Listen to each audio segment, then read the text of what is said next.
Bom dia, boa tarde a todos e todas. Obrigada pela presença. Estamos abrindo as portas agora. À medida que as pessoas vão entrando, a gente vai se preparando aqui.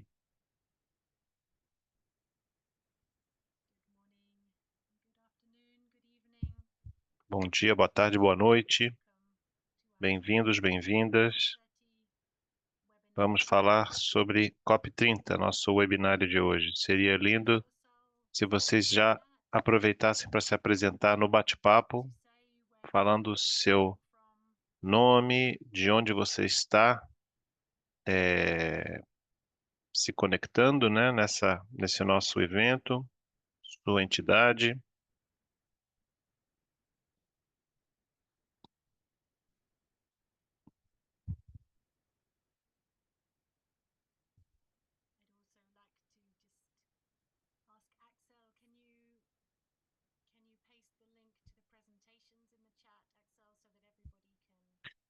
Axel, por favor, coloque no bate-papo o link para a apresentação nos vários idiomas, né? Eu vou apresentar aqui em inglês, mas se as pessoas quiserem acompanhar em outros idiomas, nós temos a apresentação já traduzida.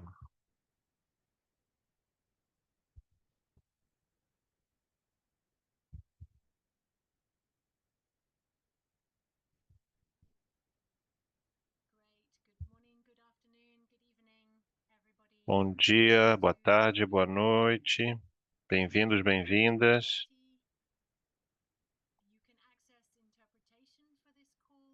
Temos tradução simultânea pelo botão ali das três pontinhos que diz mais, aí interpretação, português.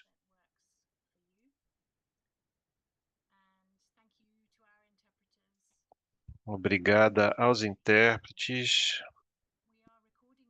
Estamos gravando esse webinário, vídeo e áudio,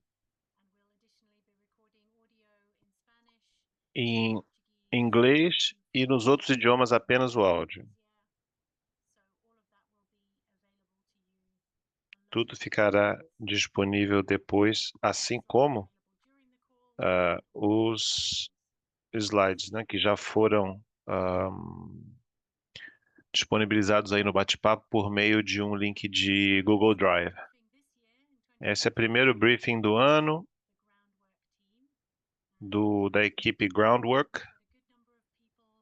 Temos já um bom número de pessoas entrando, 80 participantes. Eu vou começar me apresentando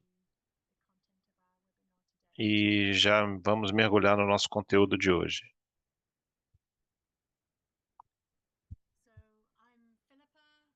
Eu sou Philippa Bailey, sou cientista e comunicadora, trabalho com engajamento e a ideia é mudar a conversa sobre clima, criando pontes entre diferentes grupos e pessoas. Nosso projeto aqui se chama Groundwork, é briefings para ação já é o segundo ano de nossa atividade. Meus colegas do projeto são Paulo Alvarado, ali nas salas. Gostaria que elas se apresentassem também.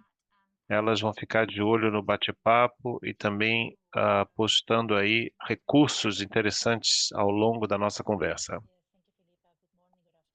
Bom dia, boa tarde, boa noite. Meu nome é Paulo Alvarado.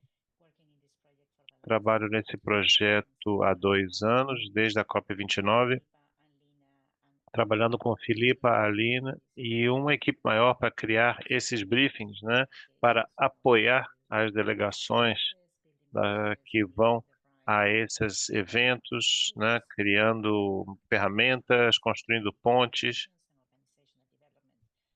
Então, eu sou especialista em comunicação e desenvolvimento de organizações. Fico muito entusiasmada de fazer parte desta equipe. Acho que vai ser um evento interessante. Lina, legal ver a todos e todas aqui. Bom dia, boa tarde, boa noite. Meu nome é Lina Salas. Eu sou colombiana, moro na Colômbia, trabalho com essa equipe há 2 anos e estou muito entusiasmada e, e vou ajudar com as dúvidas, esclarecimentos aqui no bate-papo. Também estamos muito felizes de dar as boas-vindas a Karina Mello, coordenadora internacional da APIB, a Articulação dos Povos Indígenas do Brasil. Karina, você gostaria de se apresentar, dar um oi? Olá a todos, eu sou Karina Mello, eu sou coordenadora internacional da APIB e também eh, eh, represento a PIB junto à GATC, né, Aliança Global de Comunidades Territoriais. Estamos aqui, né, nessa construção da posição dos lideranças indígenas para a COP30. Então, vamos já começar aqui a passar os slides. Então, só um pano de fundo desses briefings é uma colaboração entre o International Climate Politics Hub, a CLUA, Seeds for Change e a Tinta, o Fio Invisível.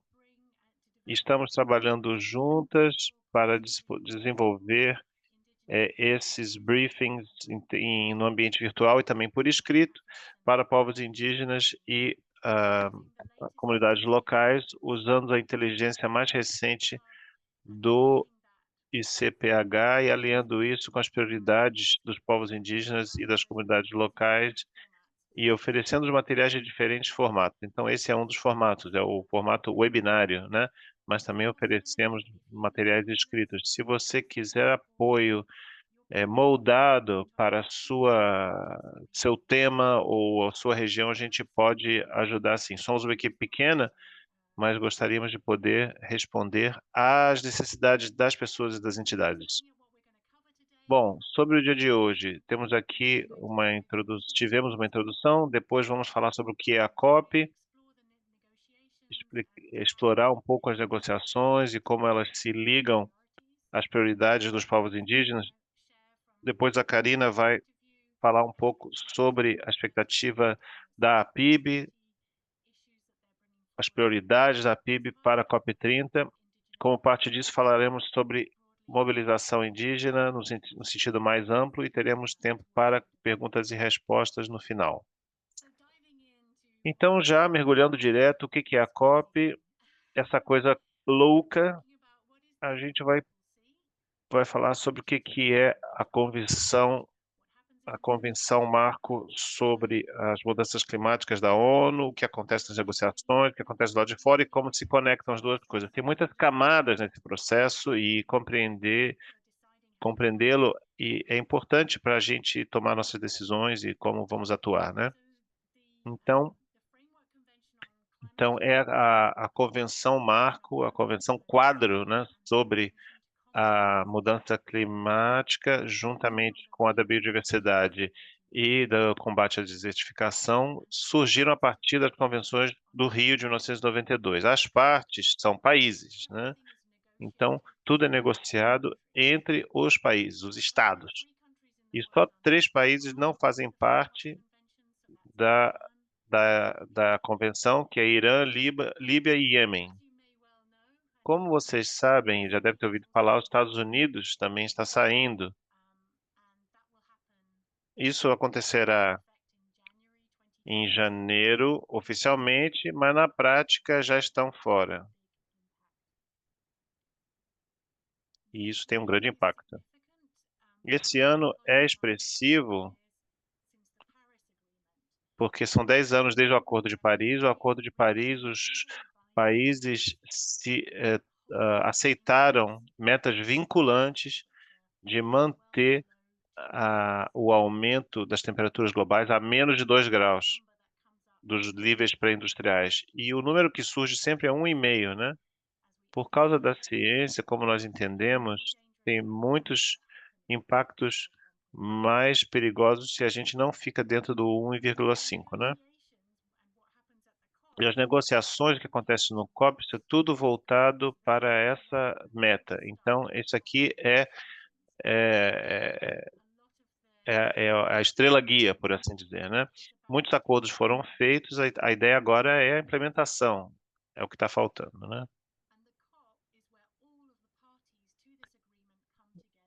E a COP é onde todas as partes do acordo se juntam para discutir e negociar. Então, é uma reunião anual. Se a gente olhar o que está acontecendo nas últimas duas COPs, 28 e 29, 28 foi em Dubai, está ali o presidente na foto, e o elemento chave foi o primeiro, é, a primeira tomada de pé, por assim dizer, né? O stock take global, a tomada de pé, em que pé estamos, né? Então, infelizmente, não estamos dentro do caminho certo, essa foi a conclusão. As mudanças foram expressivas, mas ainda não suficientes para ficar dentro da meta do 1,5 graus. E com relação desse processo de olhar para trás, de reflexão, a presidência do Dubai fez uma proposta que foi aceita por todos os países, que foi a ideia de descontinuar o uso dos combustíveis fósseis. Foi a primeira vez que houve uma admissão do, da queima dos combustíveis fósseis como uma causa principal e primeira vez que isso foi mencionado, né? E triplicar a capacidade de energia renovável e dobrar a eficiência energética.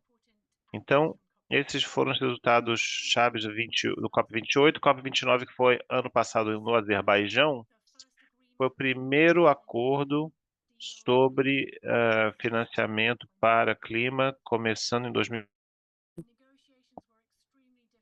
As negociações foram extremamente difíceis e foram até o finalzinho da reunião, e finalmente chegou-se à quantia de 1,5 trilhões de dólares por ano até 2035. Crucialmente, isso precisa crescer, triplicar, quadruplicar para,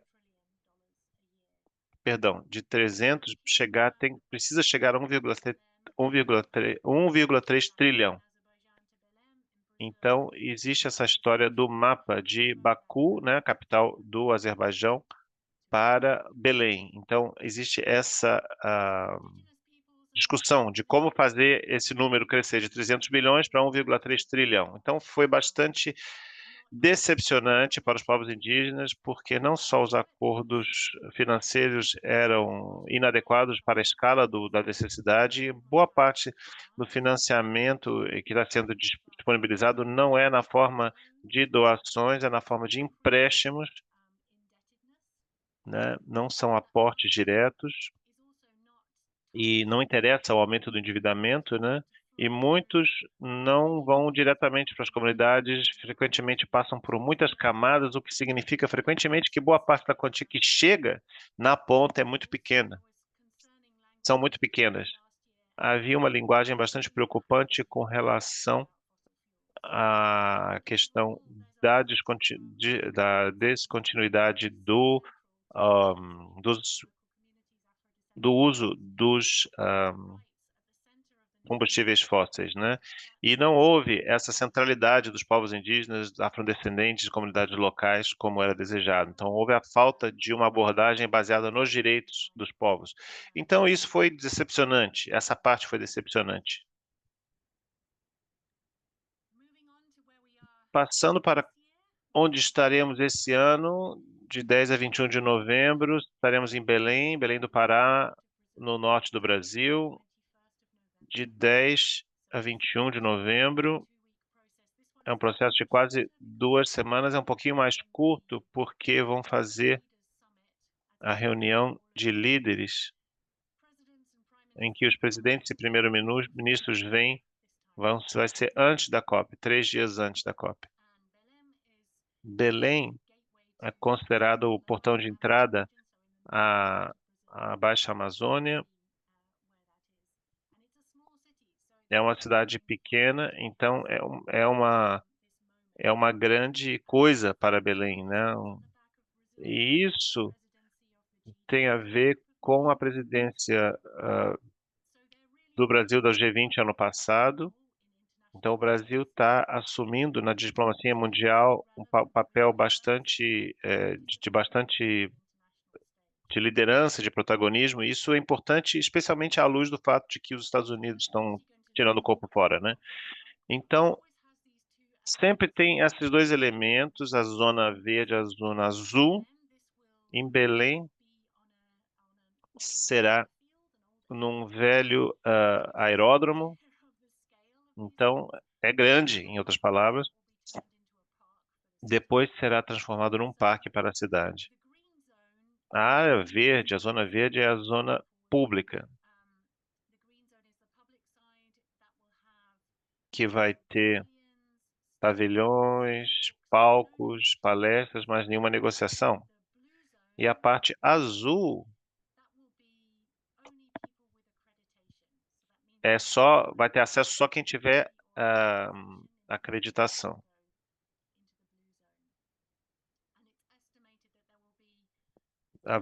Existe estimativa de que haverão 30 a 50 mil pessoas com essa credencial, ou seja, 3 a 5% pessoas indígenas, ou seja, cerca de 2%, né, do total.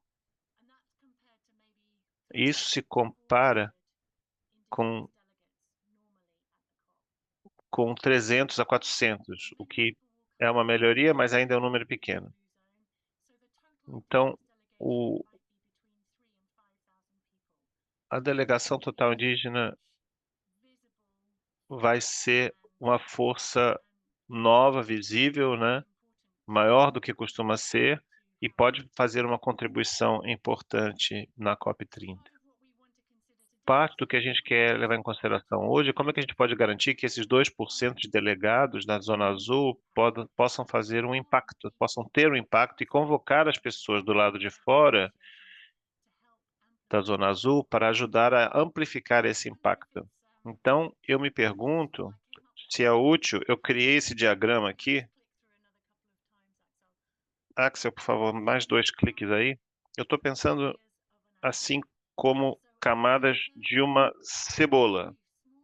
Então, no centro tem um número pequeno de pessoas, né, envolvidas nas negociações. E aí você tem camadas que vão aumentando o número de pessoas, vão ficando mais públicas. Então, do lado de fora tem o público, a mídia, né, as campanhas que vão estar em andamento. Então, as setas do lado direito vermelhas, então, subindo mais público, né, e descendo menor visibilidade, porque realmente não é fácil para as pessoas comuns verem o que está de fato acontecendo dentro ali da sala das negociações. Então, guardemos esse diagrama na memória. Então, entremos agora nas negociações propriamente ditas e como funcionam em relação aos povos indígenas. Próximo slide, por favor. Não tem apenas um trilho de negociação, porque a UNFCCC tem um processo complexo, existem múltiplas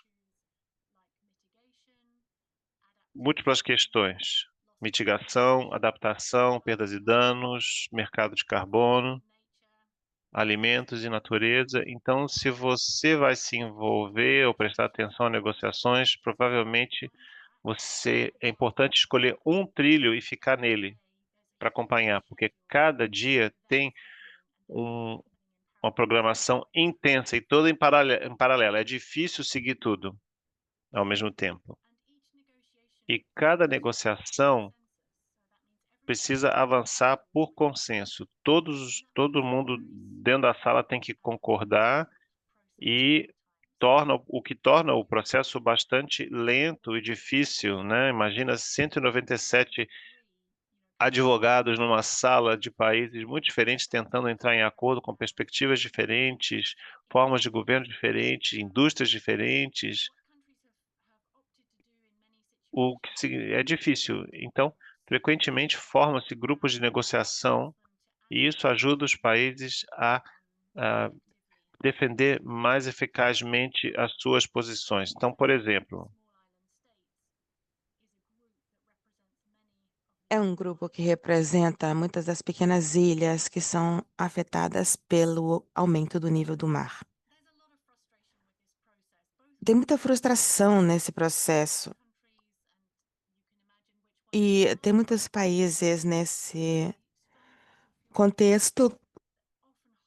Vocês imaginem quais países que têm objeções a ambições maiores e mensagens mais claras, com um vocabulário mais forte. Então, aparecem muitas propostas de reforma, especialmente porque, à medida em que a negociação se torna mais complicada, o processo se torna mais dispendioso, difícil, e fica mais difícil de conduzi-lo, e a gente perde. Temos medo que as pessoas perdam as conexões, as informações, as conexões sobre clima e natureza, por exemplo, que certamente, da perspectiva indígena, é uma conexão óbvia, uma ligação óbvia, mas a maioria das pessoas não vê essa ligação nestas negociações. Então, há muitas preocupações no momento sobre multilateralismo e a vontade dos países trabalharem juntos, e é isso que nós estamos vendo nos Estados Unidos. Os Estados Unidos estão deixando este tipo de espaço, e poderia ser que o conhecimento indígena tivesse muito a contribuir sobre como as pessoas podem contribuir, como essas discussões podem ocorrer e ser bem-sucedidas de diferentes perspectivas, eles poderiam influenciar melhor o processo. As negociações que estão acontecendo ao longo do ano, o COP é um grande momento, mas também hum, temos na semana que vem as conversas em Bonn, que são chamadas as conversas interseccionais, que são as que acontecem a cada meio ano durante as negociações. Então, qual é o status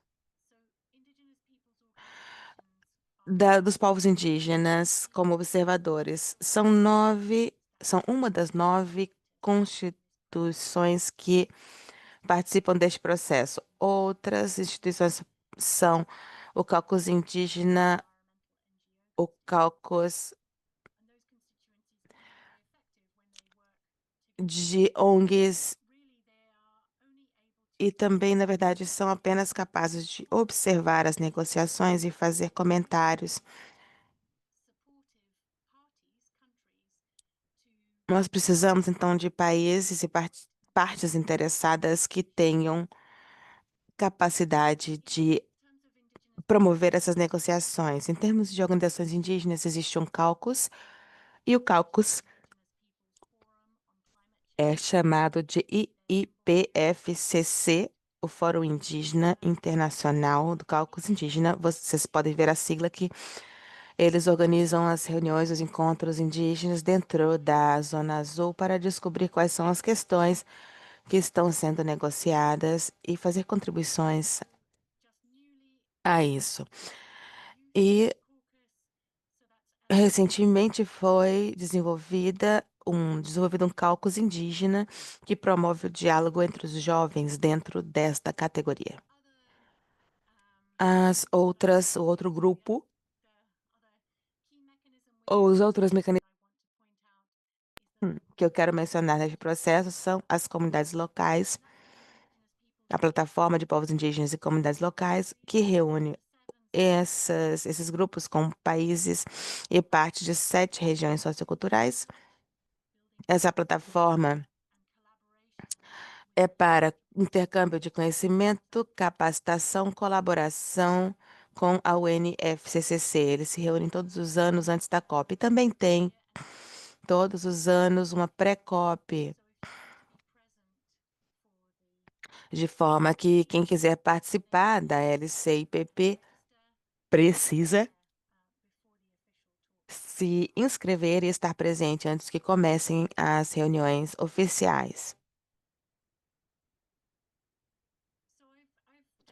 Então, eu falei sobre as organizações indígenas serem observadoras, Então, como elas podem dar formato ao que está acontecendo? Elas podem combater a exclusão estrutural que ocorre na forma como os povos indígenas participam, porque este é um processo liderado por um país e depende muito da relação entre povos indígenas e seus estados-nação.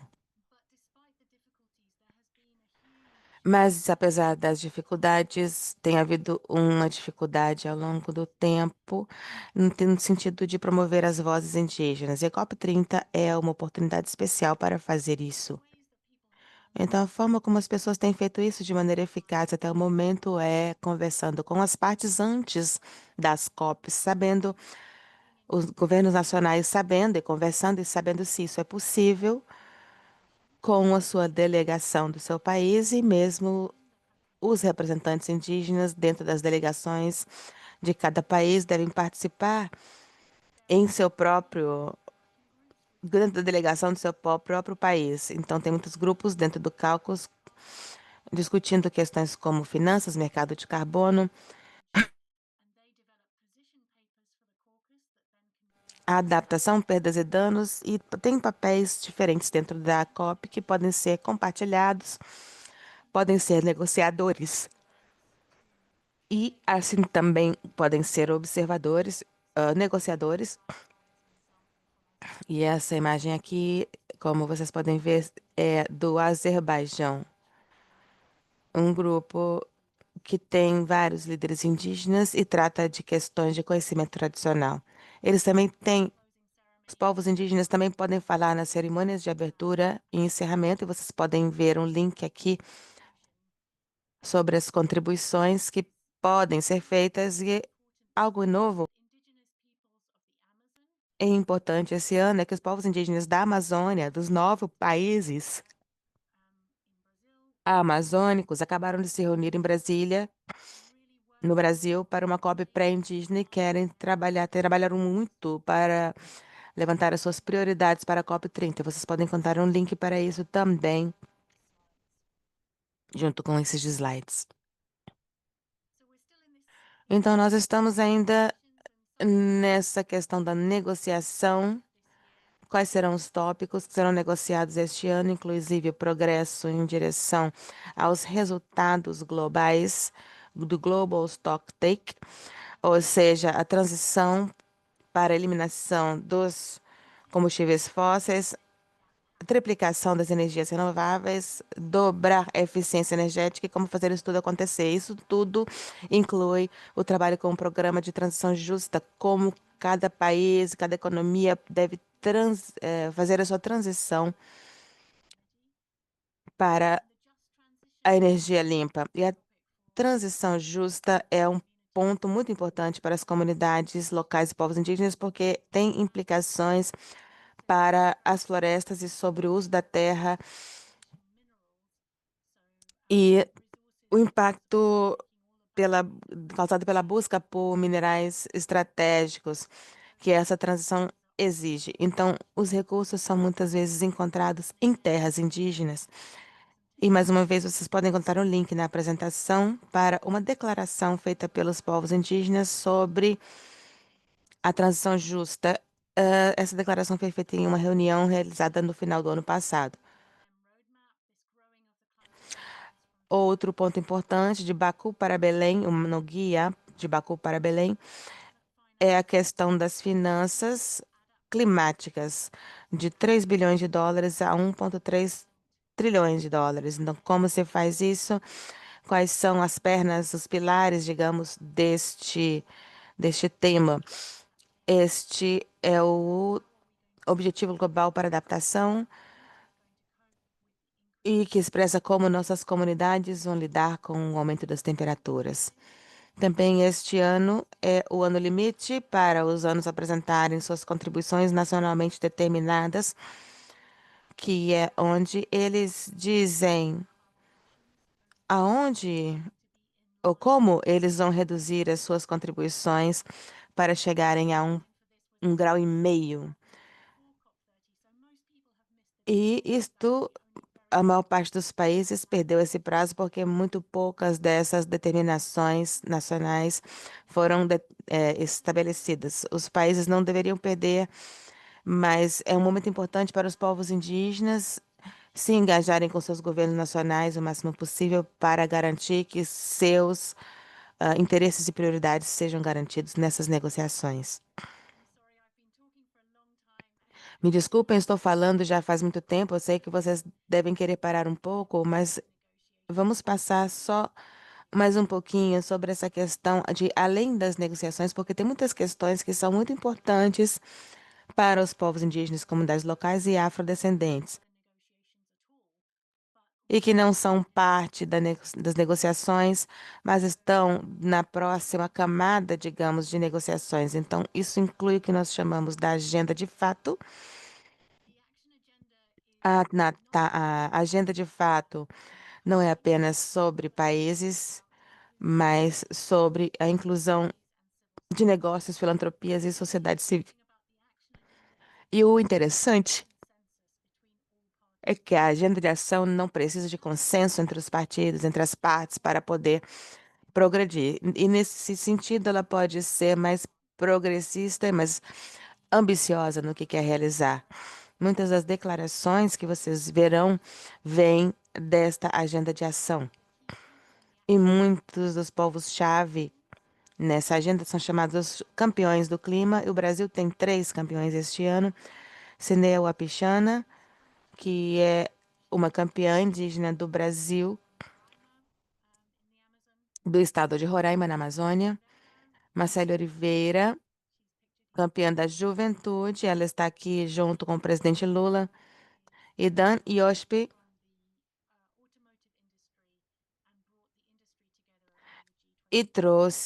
reuniu a indústria em torno do processo. Temos também o nosso campeão do Azerbaijão do ano passado e Razan Al-Mubarak, que era o campeão dos Emirados Árabes, não é mais a campeã. Ela foi uma grande apoiadora dos povos indígenas, dos direitos indígenas e contribuiu para para a inclusão do conhecimento indígena na ação climática. Esse trabalho expressa a contribuição importante que esse conhecimento indígena pode dar para a ação climática. Outra questão muito forte que surge não só nas negociações, mas em torno delas, é a chamada pelos direitos territoriais e a sua ligação ao financiamento direto. Então, isso se trata do financiamento direto às organizações indígenas, não passando por parceiros públicos ou privados ou terceiro setor. Então, isso garante que os povos possam utilizar esses recursos em seus territórios da forma como acharem mais coerente, e e por esse motivo está fora das negociações. Tem 2 formas de vermos isso acontecer, se vocês puderem ver no próximo slide, que é chamado do compromisso 2.0 por direitos territoriais. Teve um compromisso em Glasgow, na COP26, um compromisso de 1,7 bilhões de dólares de governos e filantropias combinados, que deveria ter sido dedicado a povos indígenas e comunidades territoriais. Esse recurso praticamente foi implementado até 2024 e apoiou 166 povos, comunidades e organizações indígenas e locais. Esperamos que na COP30 haja um compromisso ainda maior com relação aos direitos territoriais, mas isso ainda está pendente na balança, porque alguns governos têm muito entusiasmo em contribuir, mas outros são muito cuidadosos em relação a isso, e a filantropia também. Então nós temos que esperar e ver o que acontece. Mas é interessante ver o que aconteceu com o primeiro compromisso e também o que foi aprendido sobre como direcionar dinheiro diretamente às comunidades. O segundo elemento que eu gostaria de apontar, Axel, você pode passar o slide? É o TFFF, o TFFF. Isto está sendo proposto pelo governo brasileiro e vai ser lançado na COP30. A ideia deste TFFF é que seja um mecanismo financeiro para proteger as florestas em pé. Não é questão de restauração ou prevenção, desculpe, é sim. A mudança não é sobre mudança de uso de terra, mas sim sobre proteger florestas em pé. E a ideia é que os governos e setor privado façam investimentos e uma parte do lucro desses investimentos seja redirecionado para os povos indígenas e comunidades locais. É uma ideia que possa, que esse valor seja em torno de 20%. Os povos indígenas têm se engajado neste processo, pensando em como isso poderia funcionar. Inclusive, a GATC tem sido parte do processo de negociação da GATC, e vocês podem ver a declaração deles sobre como estão pensando a esse respeito. Vocês podem ver isso, esse link nas notas da apresentação. E por fora do processo formal sempre tem o pavilhão indígena. Aqui do lado esquerdo foi. Essa foto foi tirada em Azerbaijão, não era um lugar muito colorido, mas normalmente é um lugar muito colorido, onde as pessoas se reúnem, se encontram, falam de suas experiências em seus territórios e a ação que estão tomando e os resultados que estão sendo alcançados. E também tem muitos eventos paralelos indígenas, por exemplo, esse foi um com Aliança Global e comunidades territoriais diretamente, desculpem, falando sobre financiamento direto. Então, esses são os espaços para falar, para conversar sobre as prioridades e interesses indígenas. Obrigada por me ouvir. Nós vamos parar um pouquinho, fazer uma pausa para reflexão e pensarmos sobre como tudo isso está interligado. Eu adoraria ouvir as reflexões de vocês no chat e suas perguntas para nós e uns para os outros. Então, mais uma vez, o próximo slide, por favor, Axel.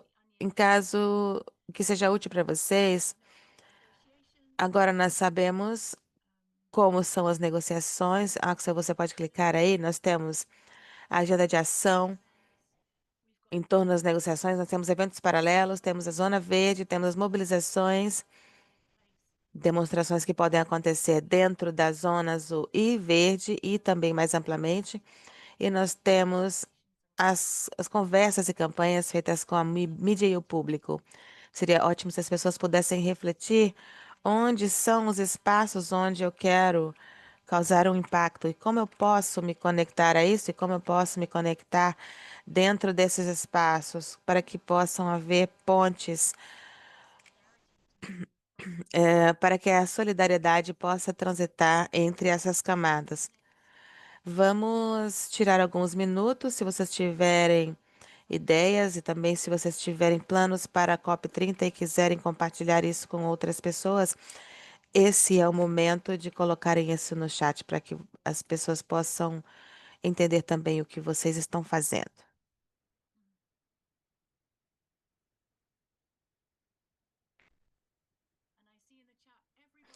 E eu vejo aqui no chat que muita gente aqui hoje, todo mundo hoje vai ter acesso às apresentações.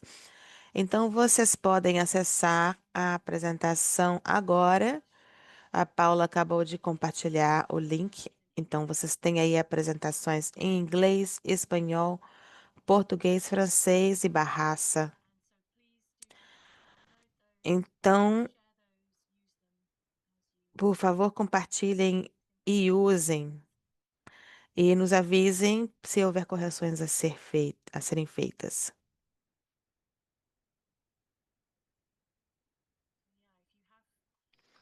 Então, se vocês tiverem eventos que vocês sabem que vão acontecer na COP30 e que vocês gostariam de compartilhar com a gente, ou quiserem falar sobre perguntas ou ideias sobre como vocês querem estar nessa cebola, onde querem estar. Alguém perguntou como os povos indígenas podem ter acesso Zona Azul sem se inscreverem no evento. Isso não será possível.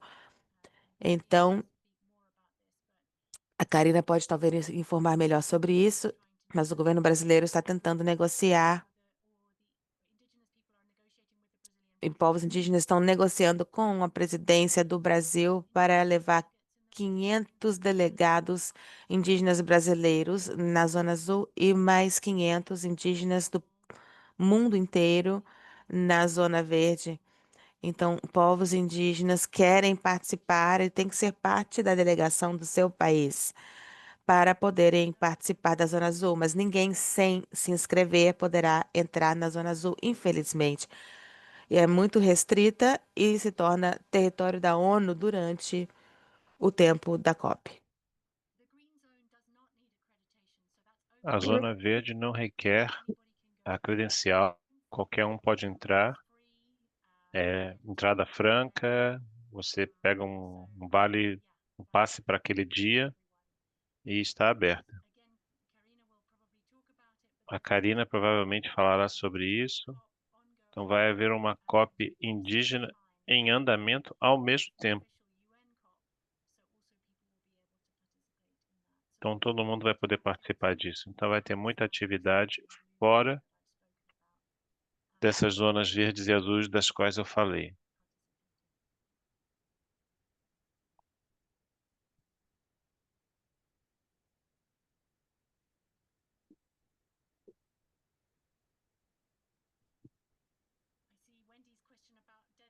Estou vendo a pergunta da Wendy sobre prazos. Eu não tenho a data aqui na ponta dos dedos sobre os eventos paralelos. Está chegando. Eu olharia no site da convenção ou da COP30, né? Do site brasileiro. Alguém falou, ouvi dizer que é 30 de junho, mas é importante verificar e ter uma redinha de organizações, parceiras, com quem você quer apresentar, para que pelo menos uma das organizações tenha a credencial e experiência de fazer essas coisas na COP, né? É útil. Muito bom. Então devemos avançar aqui para a apresentação da Karina, que vai dar mais detalhes da perspectiva brasileira e indígena, né? Então, Karina, por favor. Obrigada, Filipa.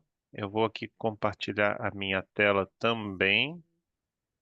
Preciso que Axel, pronto.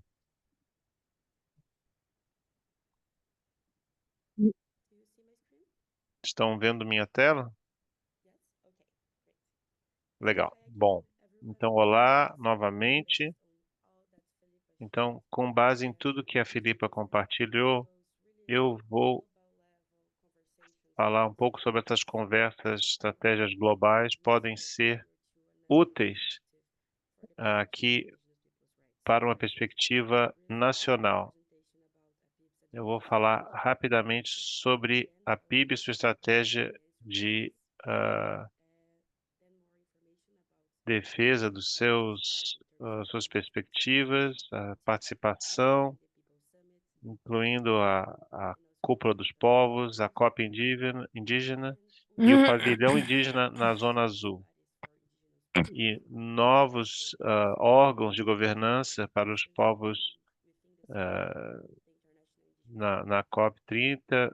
Então, tem a Comissão Internacional Indígena e tem o Círculo do Povo na presidência da COP20. Todo mundo vai ter acesso a essa apresentação. Então, temos no governo o site do governo do Pará e o governo federal. Então, aí você já tem as palavras-chave para fazer buscas eventualmente, né? Bom, a principal demanda da PIB, temos uma lista de exigências, de reivindicações, relação à adaptação, mitigação, financiamento, mas a principal reivindicação é que a COP30 deixe um legado concreto sobre a demarcação e proteção das terras. Então, a COP30 é um evento de 2 semanas e nós temos uma mobilização enorme voltada a esse evento. Então, o que os líderes disseram é que o que fica, né? O que fica depois? Essa é a questão. O nosso medida de sucesso vai ser se a COP30 for capaz de entregar um legado concreto sobre demarcação e proteção de terras. Então, estamos falando não só de compromissos, anúncios políticos, mas uma implementação factível, né, de demarcação e proteção de territórios indígenas. Temos aqui, tem muita informação nesse slide, mas tem um detalhamento maior das nossas estratégias combinadas para garantir que tenhamos esse marco, né, de demarcação. Tem muito texto aqui. Talvez seja mais útil olhar aqui nesse diagrama. Então, temos essa plataforma, FCLP, uma plataforma de países, apenas estados, lançada na COP26 em Glasgow. É uma plataforma que foi convocada para trabalhar para os compromissos de zero desmatamento até 2030 e pela GATC, a Aliança Global de Comunidades Locais, Territoriais, estamos querendo um avanço, um anúncio, uma promessa, né, de, eh, de reconhecimento de terra para cada país.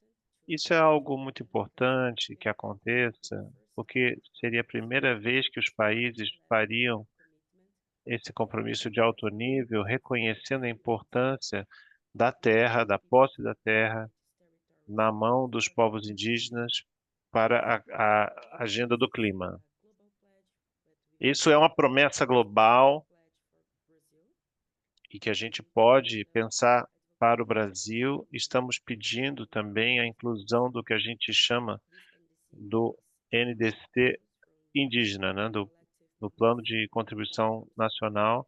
Então, fizemos uma série de oficinas com vários líderes indígenas sobre adaptação, mitigação e uma demanda, reivindicação específica que a gente quer incluir é que o Estado brasileiro entenda, reconheça a demarcação de terras como uma estratégia de mitigação, porque o Brasil já reconhece o direito dos povos indígenas à terra, à demarcação, à posse, mas, contudo, devido ao contexto político atual no Brasil, nosso Congresso é dominado pelo agronegócio. Estamos enfrentando várias propostas regressivas, inclusive em âmbito constitucional, regressivas em relação aos nossos direitos. Então, essa ideia de reconhecer a, a demarcação como mitigação climática é para reforçar uma coisa que já é reconhecida como direito no Brasil, mas à medida que a pauta climática vai ganhando importância, é importante também reconhecer a demarcação como uma arma de combate às mudanças climáticas. Porque 70% das emissões do Brasil de CO2 vem do setor agrícola. Então é importante a demarcação nesse sentido, né? Dentro do nosso plano nacional. Também tem o Plano Nacional de Clima, que é dividido entre mitigação e adaptação, e a ideia é ter metas específicas de demarcação e um prazo de implementação detalhado, né, no Plano Climático Nacional. Como a Filipa disse, temos duas outras iniciativas, o TFFF e o FTFG, né, que é uma promessa de financiamento que junta governos e filantropias para chegar uma nova anúncio na COP30. E o TFFF pretende levantar 125 bilhões de dólares. Então, pela Aliança Global de Comunidades Territoriais, estamos trabalhando para ter um mínimo de 40% e que pelo menos 20% desses 125 bilhões sejam de alocações diretas às organizações indígenas e de comunidades locais. Mas além desse financiamento direto, que é tão importante para garantir a autonomia e garantir o protagonismo dos povos indígenas no combate às mudanças climáticas, então 80% do TFFF serão direcionados para estados e nossa meta é que pelo menos uma porcentagem dessa parte seja voltada à proteção e demarcação de terras no Brasil. E para canalizar esses recursos, estamos propondo um novo PPTAL. Isso é um programa de proteção de terras da Amazônia que começou 20 anos atrás, no contexto da 40 anos atrás, na década de 90, melhor dizendo, começou no contexto da Rio 92, foi uma experiência muito interessante, teve um programa piloto que tinha uma governança tripartite entre o governo brasileiro, a cooperação internacional e as entidades indígenas. Esse foi o programa mais eficaz que nós tivemos no Brasil de todos os tempos de demarcação de terras indígenas, gerando, se valendo de recursos da cooperação internacional. Então é importante que a gente tenha um anúncio político, que é importante, porque, né, estabelece uma narrativa, e convida a pressão pública, mas também a implementação concreta para que a demarcação seja de fato um legado da COP30. Para apoiar todo esse país, esse trabalho, então temos órgãos de governança indígena, então além da plataforma de povos indígenas, temos também a bancada indígena que Filipe mencionou. Então, temos uma nova proposta que é uma Comissão Internacional Indígena, que eu vou detalhar mais daqui a pouco, e também a Sonia Pichana como enviada especial indígena, para aumentar os espaços de diálogo com os tomadores de decisão-chave do Brasil e também da Convenção Quadro. E em termos de uma conscientização mais ampla da sociedade civil para apoiar o movimento indígena, temos essa campanha global que é A Resposta Somos Nós, que é para falar da demarcação, mas também, aqui eu vou apresentar a campanha, foi criada pelo movimento indígena brasileiro, mas não é só para o movimento indígena brasileiro, é uma proposta, um convite para toda organização que se relacionar, se sentir emanada e se incorpore a essa ideia, a resposta somos nós. Então, vamos focar bastante na comunicação, na COP30, trazendo visibilidade para as nossas demandas chaves, que também são demandas comuns. Ela nasceu no movimento indígena brasileiro, mas não se limita aos povos indígenas e também não só ao Brasil. Queremos que se torne uma campanha global que incorpore todos os povos e movimentos sociais. A ideia dessa campanha é ter umas mensagens globais, chaves, mas em âmbito local, não só nacional, mas também territorial, que essas demandas, essas reivindicações, ainda que mais gerais, que representem as metas e lutas locais das nossas comunidades, que são as nossas respostas, né, aos desafios que a gente enfrenta com relação à crise climática. Então, eu vou falar dos 5 mensagens básicas.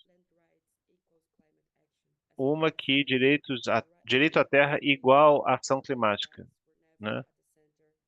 Então, a questão dos direitos sobre a terra nunca esteve no âmago das discussões, embora pudessem fazer uma enorme contribuição para combater a crise climática. Então, esperamos que a COP30 seja um ponto de inflexão, não só nas negociações, mas também na pauta, né, do clima, de que o direito à terra seja reconhecido como ação climática. E também desmatamento zero. Isso já se desdobrou em várias iniciativas em vários continentes. Então, rastreabilidade das commodities, isso pode se vincular a várias outras iniciativas. Então, queremos a, não queremos os combustíveis fósseis, mas tampouco a mineração nos territórios indígenas, né? Porque frequentemente essa transição energética se reflete no aumento da mineração, e já existem iniciativas para mudar a legislação, por exemplo, no Brasil, de permitir mineração nas terras indígenas, o que atualmente não é permitido pela nossa Constituição, e também proteger os defensores e proteger seus meios de vida, porque se os territórios são a última linha de defesa, eles existem por causa dos seus defensores, das pessoas que vivem lá. Então é importante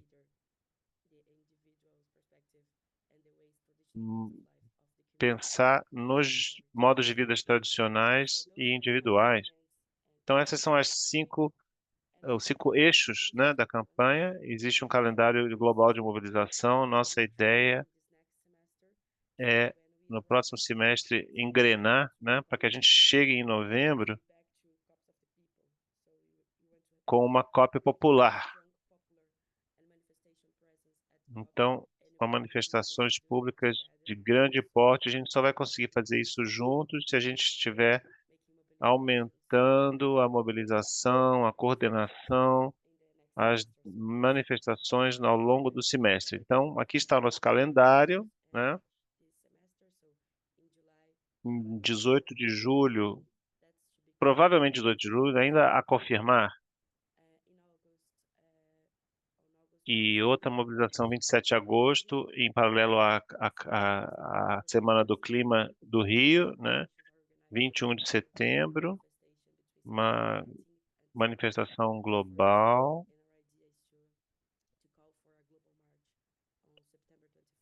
convocando, né, uma marcha global, uma manifestação global de 21 de setembro. Então, existe a pré-COP oficial. Esse ano vai ocorrer entre 13 e 14 de outubro, e a gente quer fazer uma manifestação gigantesca lá no primeiro dia, inclusive uma marcha em Brasília, uma passeata em Brasília. E, finalmente, em novembro, esperamos que o mês inteiro, a COP inteira, seja uma grande manifestação falando das nossas reivindicações, mas haverá, especificamente 15 de novembro, a Marcha Global dos Povos.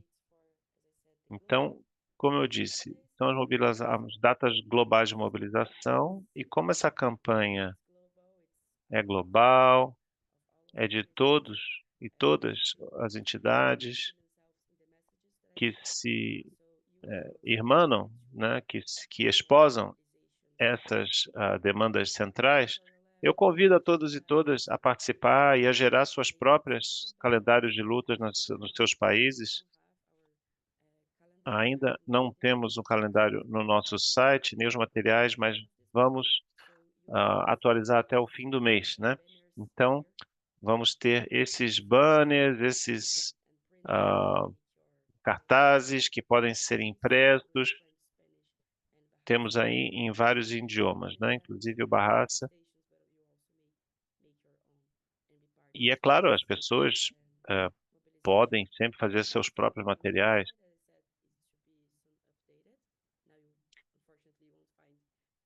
Infelizmente, esse material não está disponível ainda, mas esperamos que esteja ao final do mês. Podem entrar em contato conosco aqui no internacional@apiboficial.org e já temos ali os hashtags, né? A resposta somos nós, né? E tem um link aqui onde os banners já estão disponíveis, né? No link ali escrito Here, na parte inferior direita do último slide. Eu espero realmente que outras organizações se juntem, né? E agora eu vou falar um pouquinho mais sobre espaços específicos de participação.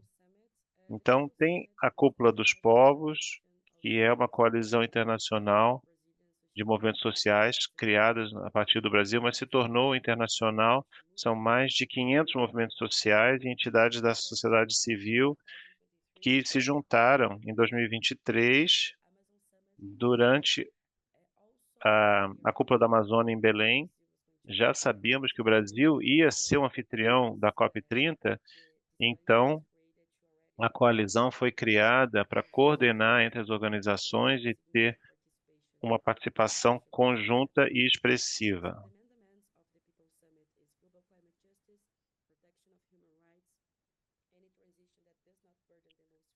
Qualquer transição energética que não cause problemas aos mais vulneráveis e reconhecimento da agroecologia como alternativa viável.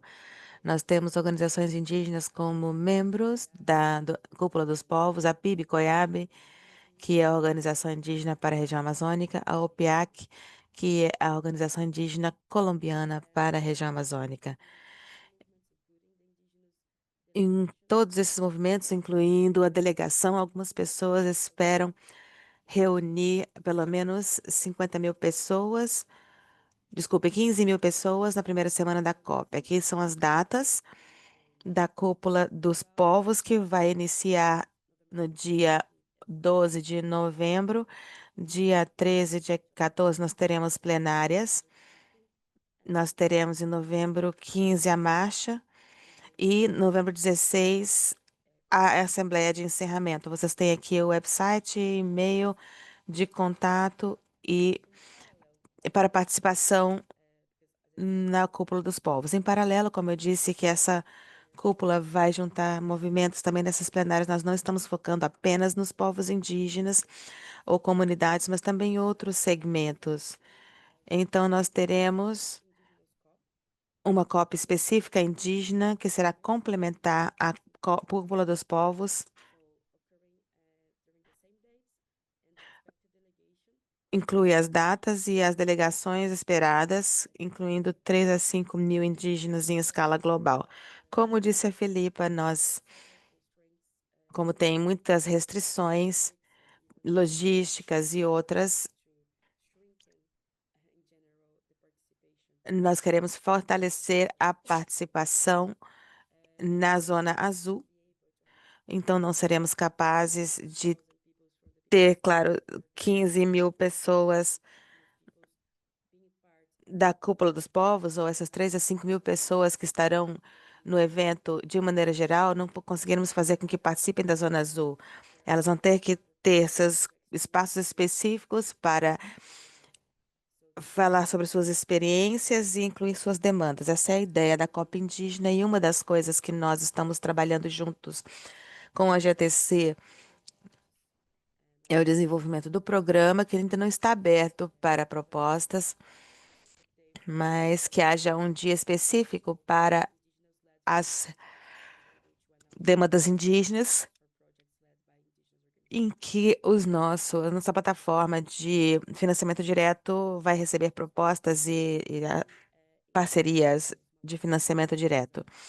Esse encontro vai acontecer na Maloca Indígena, mas a localização específica da Maloca ainda vai ser definida. Vou compartilhar mais nos slides. Nós temos também o pavilhão indígena na Zona Azul. Ele é o nosso espaço de referência para a agenda indígena. no local oficial da COP e as nossas demandas, porque normalmente não se espera que haja um espaço específico, mas geralmente é um espaço bem pequeno.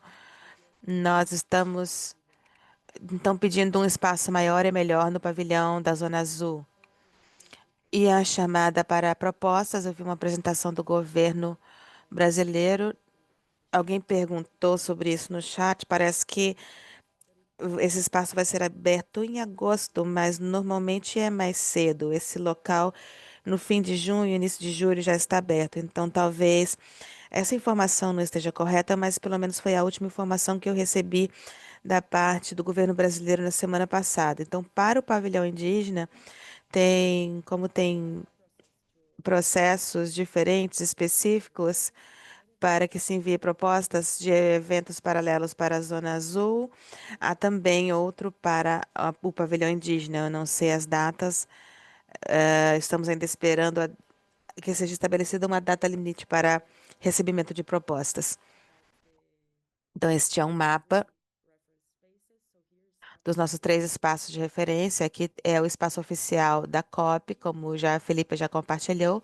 Aqui nós teremos a Cúpula dos Povos. O programa vai acontecer na Universidade Federal do Estado do Pará, UFPA, e aqui vai ser a escola de aplicação da universidade. Aqui é o lugar onde vai acontecer o acampamento indígena com capacidade de 3.000 pessoas, mais ou menos. Então, mas aqui o que é que vai ser esse espaço?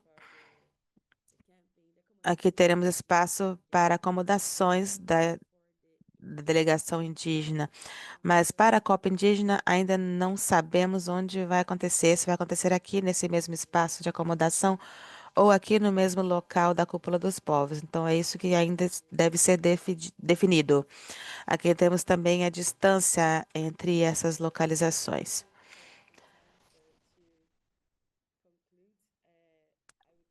Então eu vou concluir. Eu gostaria de falar rapidamente sobre a governança dos povos indígenas, dos organismos indígenas. A presidência da COP lançou este novo círculo, lançou 4 círculos. Nós temos, isso é coisa diferente da COP anterior, mas a presidência brasileira espera que deixe um legado para as próximas COPs. Então, que esse círculo seja mantido nas próximas COPs. Então, temos o círculo de ética, o círculo dos ministros de finanças, como disse a Filipa, este grupo pretende mobilizar 1,3 trilhões de dólares até a COP30.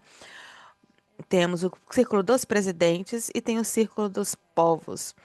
O Círculo dos Povos é liderado pela ministra Sônia Guajajara, a ministra brasileira dos Povos Indígenas, e espera incluir e melhorar o diálogo entre as comunidades locais e povos indígenas e afrodescendentes, melhorar a sua participação dentro da presidência, do círculo da presidência.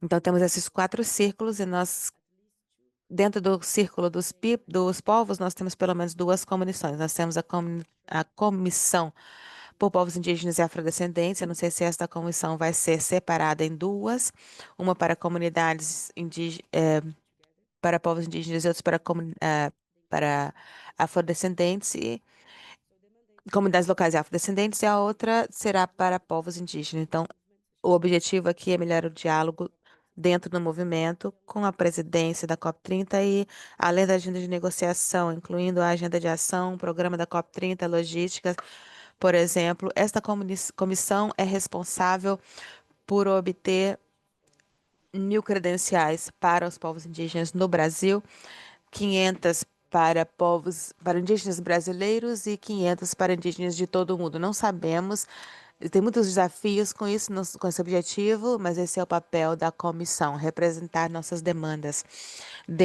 junto ao governo brasileiro e a presidência da COP. Então, aqui nós temos membros da comissão,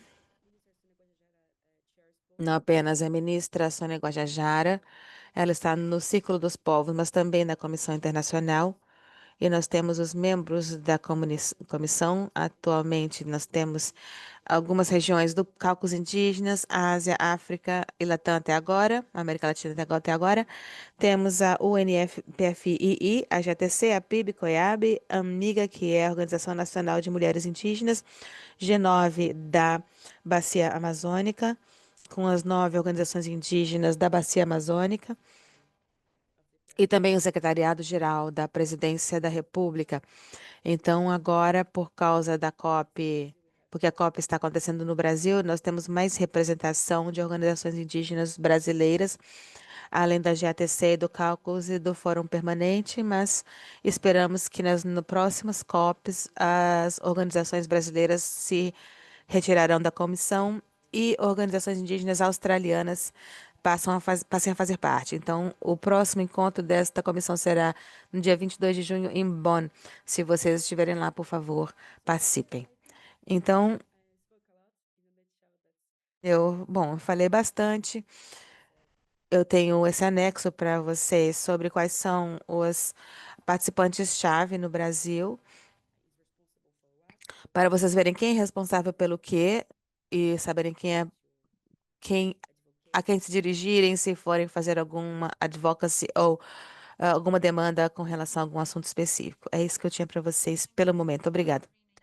Muito obrigada, Karina. Você compartilhou informações brilhantes com a gente. As pessoas estão perguntando no chat como podem ficar conectadas para, por exemplo, participarem na Copa Indígena e como vai funcionar o acampamento, como podem garantir um lugar lá, se devem seguir a PIB nas mídias sociais, se tem uma lista ou algo assim, como as pessoas podem participar.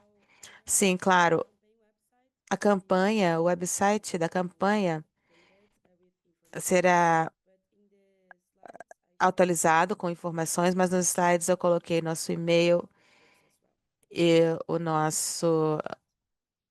os links para as nossas mídias de redes sociais. Obrigada. Ótimo, então nós podemos voltar para o Axel. Axel, meus slides, por favor. Temos perguntas e respostas agora. E quero dizer também que se vocês se sentirem confortáveis, se quiserem fazer perguntas, a viva voz, podem falar. E também no chat vocês podem responder a essa pequena pesquisa que nós temos, porque nós queremos saber o que vocês pensam sobre este tipo de relatório ou de informação, o que vocês acham que aprenderam, o que nós podemos fazer melhor da próxima vez. Então, vou colocar essa enquete aqui para que vocês possam ver também. Então, nós temos aqui algumas ofertas. Muito bem. Karina, a apresentação da Karina está dentro da apresentação que vocês receberam no folder do Google Drive, que tem as apresentações em 5 idiomas. Os slides da Karina já estão lá. Então, vocês podem encontrar toda a informação que ela compartilhou. As mídias sociais, e-mails, links, está tudo lá. Eu peço desculpas porque neste momento os slides ainda estão em inglês, porque eu ainda não tive tempo de traduzir, mas eu vou fazer isso o mais rápido possível e vou atualizar os arquivos no Google Drive. Mas vocês podem usar o que está lá e sempre que precisarem de materiais, vocês podem encontrar no Google Drive. Por favor, então, preencham a nossa pesquisa, que foi excelente para vermos quanta conversa que aconteceu no chat. Eu espero que se vocês têm perguntas, que elas tenham sido respondidas por meus colegas aqui na chamada. E se vocês quiserem levantar a mão e fazer perguntas agora, sejam bem-vindos.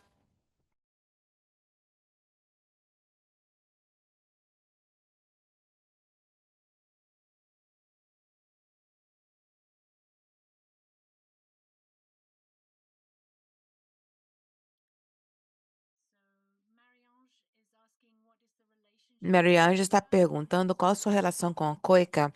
Eu acho que essa pergunta é para você, Karina. Uma pergunta para a PIB. Então, talvez você possa explicar porque o Brasil tem uma complexidade maravilhosa de organizações indígenas. COICA é uma organização membro da GATC, Aliança Global de Comunidades Territoriais, e as organizações membro da COICA são as 9 organizações indígenas da Bacia Amazônica. Elas são organizadas dentro do G9 da Bacia Amazônica, uma vez que elas têm as mesmas questões de clima e coalizão. Então, por isso, fazem parte do G9. A G9 é parte da Comissão Internacional de Povos Indígenas, está na representação da OPIAC.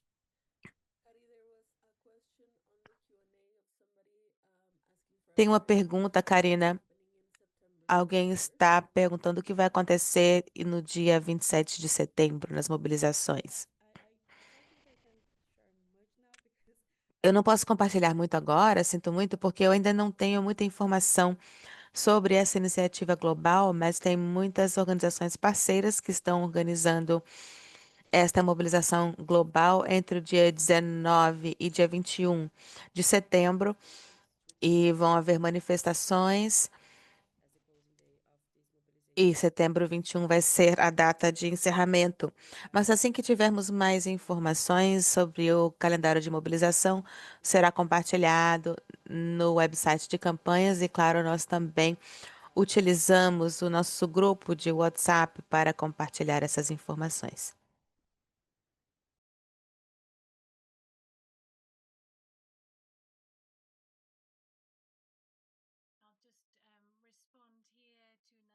Quero responder aqui a Natália, que está perguntando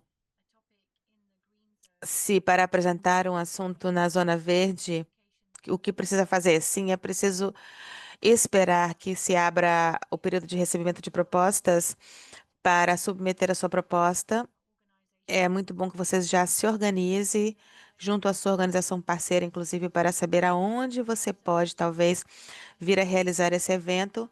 Na Zona Verde, muitas vezes tem estágios, desculpem, tem palcos, mas também pavilhões que são conduzidos por pessoas diferentes. Então, talvez a Colômbia tenha um pavilhão e seria muito bom ter eventos dentro dos pavilhões dos países, porque aí existe um público natural. O desafio com a COP é que tem muita coisa acontecendo simultaneamente, tanta coisa acontecendo que é realmente difícil conseguir um público bastante grande para qualquer evento. Então, apenas tenham em mente isso, que talvez vocês tenham um evento físico, mas também será importante, talvez, chamar virtualmente os eventos da Zona Verde. Às vezes são veiculados ao vivo e vocês também podem participar de alguma campanha e coisas que estejam acontecendo no evento, porque obter a atenção das pessoas no meio da COP é um desafio. Espero que isso não soe muito negativo para vocês.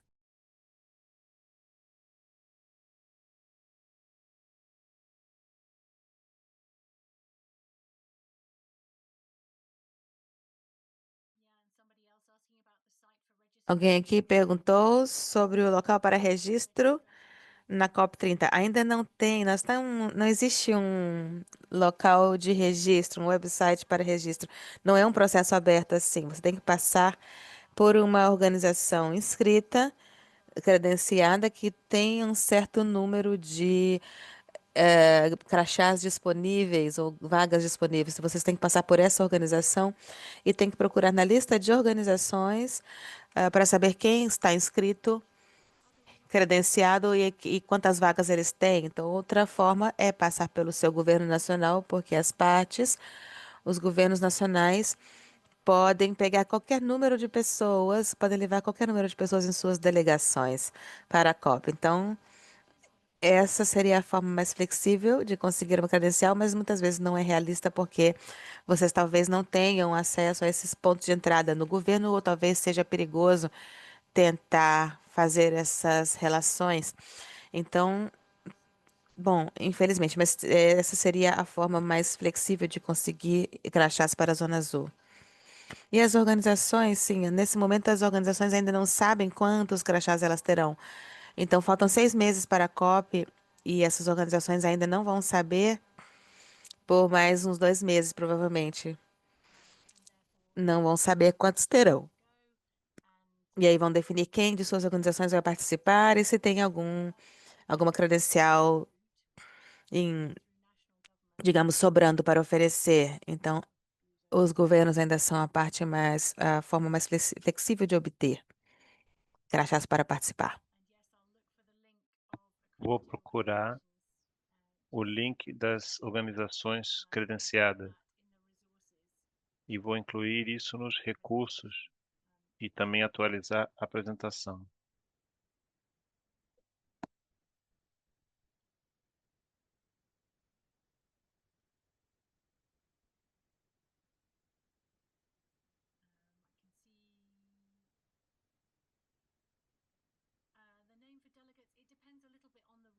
O nome dos delegados,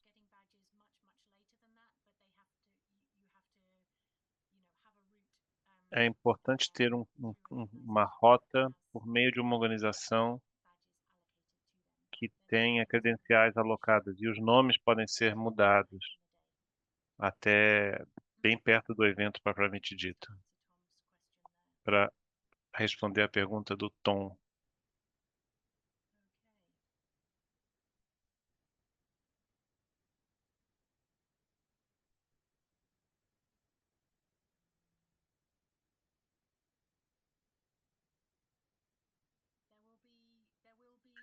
Haverá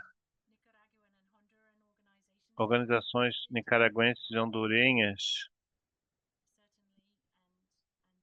Essa é a pergunta. Certamente, tem representantes indígenas da Nicarágua que têm papéis importantes na COP.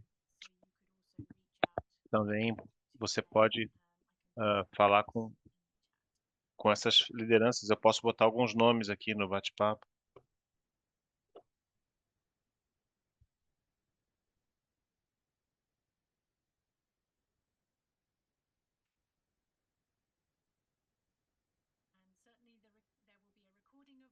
Haverá uma gravação desse webinário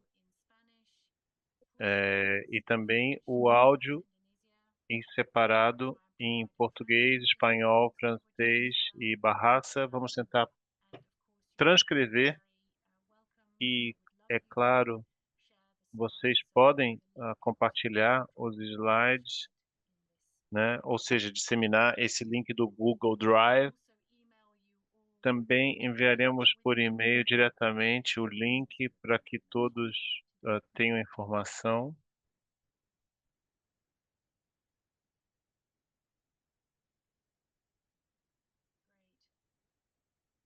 Muito bem. Obrigada a todo mundo pelas contribuições, né? Então foi um webinário muito vivo, vivaz. Muito obrigado pela participação de todos e todas, especialmente a Karina, que trouxe informações muito detalhadas sobre como participar. E mesmo se você não estiver em Belém, mesmo se você não estiver no Brasil, tem muitas maneiras de participar e amplificar a campanha A Resposta Somos Nós e fazer sua contribuição. Então, não sintam que se você não puder ir ao Brasil, é o fim. Não, há muito a fazer. Também quero agradecer minhas colegas Lina e Paula, Júlia, toda a equipe da Tinta, nossos incríveis intérpretes que tornaram esse evento acessível em outros idiomas, e o pessoal do bastidores, né, que nos sempre dão um apoio logístico importante aqui. Por favor, entre no nosso grupo de WhatsApp. Eu acho que a Lina botou o link no bate-papo também. também está nos slides. Se você quiser, desculpe, saber mais sobre sobre os outros briefings, vamos ter de transição energética, a questão dos minérios, da transição, e mais um sobre COP quando estivermos mais perto. Então, por favor, entrem no grupo de WhatsApp. Está lá novamente no bate-papo o link, a Lina acabou de pôr. E estamos entusiasmados de manter esse contato, essa rede viva. Muito obrigada e tchau!